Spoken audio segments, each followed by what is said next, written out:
Ya, pemirsa, Rumah Ketua Panitia Pemilihan Kecamatan atau PPK Ciberem, Sukabumi, Jawa Barat dirusak orang tak dikenal. Akibatnya kaca pintu dan jendela rumah pecah hingga rusak.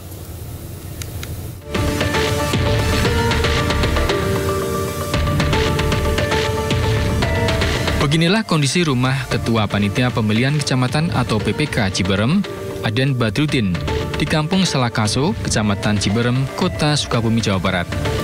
Beberapa kaca jendela pecah dan pintu dirusak orang tak dikenal Sabtu dini hari.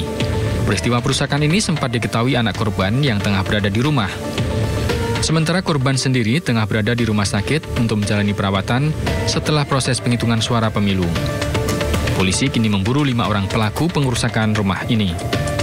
Mendengar suara perusakan berupa kaca pecah, diduga dilempar oleh pelaku. Kemudian pada saat itu keluar, berteriak meminta tolong dan para pelaku lari ke arah gang bawah sekitar lokasi. Polisi juga mendalami kasus perusakan rumah ini untuk mengungkap apakah ada hubungannya dengan pekerjaan sebagai ketua PPK atau masalah pribadi. Dari Sukabumi, Jawa Barat, Budi Setiawan, iNews melaporkan. Ya, pemirsa, usai jeda Sinar Morning Show masih akan kembali dengan informasi lain. Ya, di antaranya ribuan warga memadati alun-alun Sidoarjo, Jawa Timur demi mendapatkan makan nasi dan ikan bandeng gratis.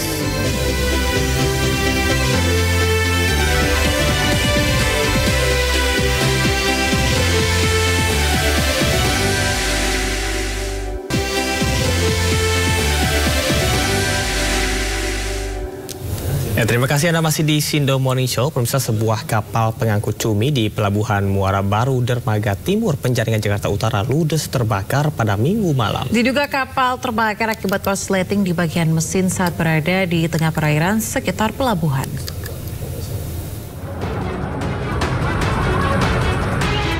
Kobaran api melalap kapal motor Bintang Mas Rembulan di Pelabuhan Muara Baru, Dermaga Timur, Penjaringan, Jakarta Utara, Minggu malam. Kapal pengangkut cumi tersebut terbakar saat berada di tengah perairan di sekitar pelabuhan. Diduga api berasal dari bagian mesin yang mengalami korsleting. Untuk memudahkan proses pemadaman, kapal kemudian ditarik ke arah pelabuhan. Tadi kita terima berita kurang lebih di 21.30 dari pihak kepolisian. Kemudian kita meluncur sampai TKP. Kapal untuk awal kebakaran itu posisi ada di tengah, kemudian ditarik oleh kapal Antasena ke pinggir untuk memudahkan pemadaman.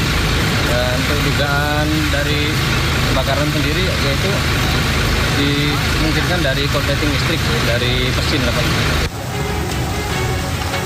Tidak ada korban jiwa dalam peristiwa kebakaran ini.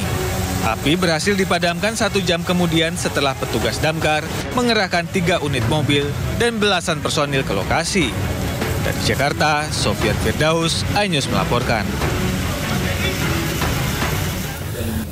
Pemirsa, harapan warga memperoleh beras murah yang digelontorkan Bulog Jember melalui Bumdesma Desa Umbul Sari, Kecamatan Umbul Sari, ternyata harus gigit jari. Ya, beberapa warga yang telah datang harus pulang dengan tangan hampa setelah 10 ton beras yang digelontorkan habis dalam 2 hari.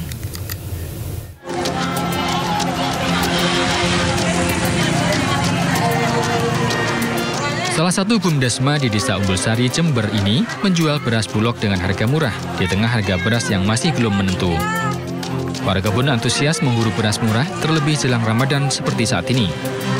Sebanyak 10 ton beras dijual ke warga dengan menunjukkan KTP dan diberi nomor antrian. Namun sayang, beberapa warga harus gigit jari karena tidak kebagian beras murah meski telah menunggu antrian sejak pukul 7 pagi. 10 kilo 109.000. Ya senang lah, lumayan. Kesepakatan dengan Bulog itu 20 ton. Ini nanti kita antisipasi bagaimana caranya supaya tersalurkan ke seluruh Kecamatan Umbul Sari. Direktur Bumdesma, Kurnia Lestari Umbul Sari, Muhammad Nurdin Wicaksono, tidak menyangka antusias warga begitu tinggi sehingga 10 ton jatah beras murah dari Bulog ternyata ludes dalam 2 hari.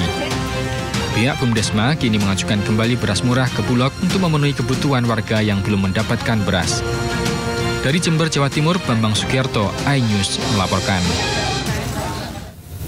Kenaikan harga barang kebutuhan pokok masih dirasakan warga di berbagai daerah di tanah air. Selain harga beras yang melambung tinggi, harga komoditas lain juga terus melonjak.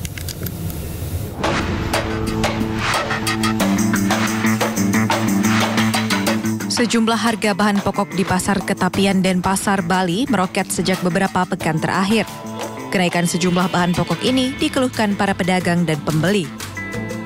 Kondisi ini pun berdampak pada penurunan daya beli warga. Diperkirakan kenaikan harga masih terjadi menjelang perayaan Nyepi dan memasuki bulan puasa. Kalau perkiranya katanya hari raya, double ini datang semua. Galungan, Kuningan, Nyepi tahun sama ini puasa.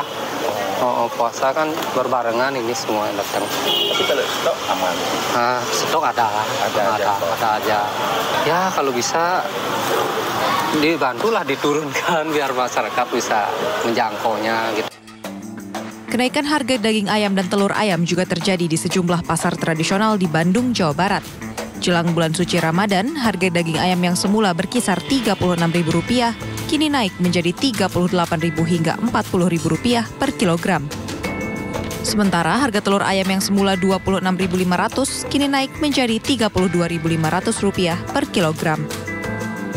Para pedagang dan pembeli pun berharap pemerintah dapat menstabilkan harga di pasaran. Gimana ya? Udah susah duit, susah uang, udah terus semua belanjaan melambung, telur yang ini melambungnya nggak kira-kira, beras juga nggak kira-kira. Berat ya, dari masyarakat sendiri, Bu? Ini makanannya telur mesti lagi, ya. Hal serupa juga terjadi di sejumlah pasar tradisional di Banjarnegara, Jawa Tengah. Harga cabai naik 100% dan menembus angka Rp80.000 per kilogramnya. Selain cabai merah, harga sayuran juga meroket. Tomat naik dari Rp8.000 menjadi Rp16.000 per kilogram. Wortel naik dari Rp9.000 menjadi Rp11.000 per kilogram. Sementara itu bawang merah naik dari Rp25 menjadi Rp34.000 per kilogram.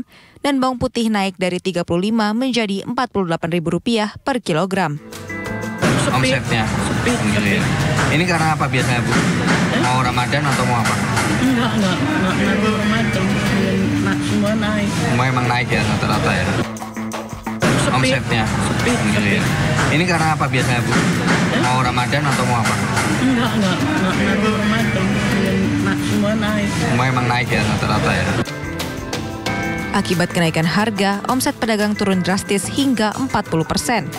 Kenaikan harga diprediksi terus terjadi hingga Hari Raya Idul Fitri mendatang. Tim Liputan iNews melaporkan.